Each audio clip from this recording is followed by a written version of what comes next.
Hello friends good afternoon. देखो वर्तमान दिन गोटाए मु खावाई देखु रेडी करुच्ची। तो एबे मु भजा भाजी तो मु प्रथम परिवा को सिझाई दिए तापर भाजे कहीं अल्प तेल लगे।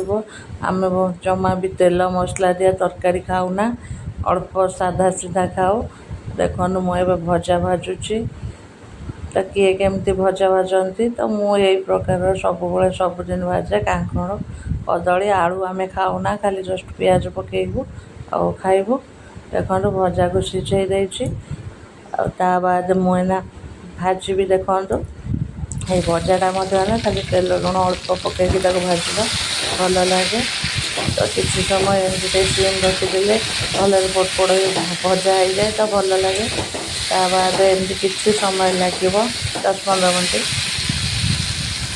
होगला भजा हे। देखो भात डाली बैगण पोड़ा बिलाती पोड़ा कदली आलू भजा भात आ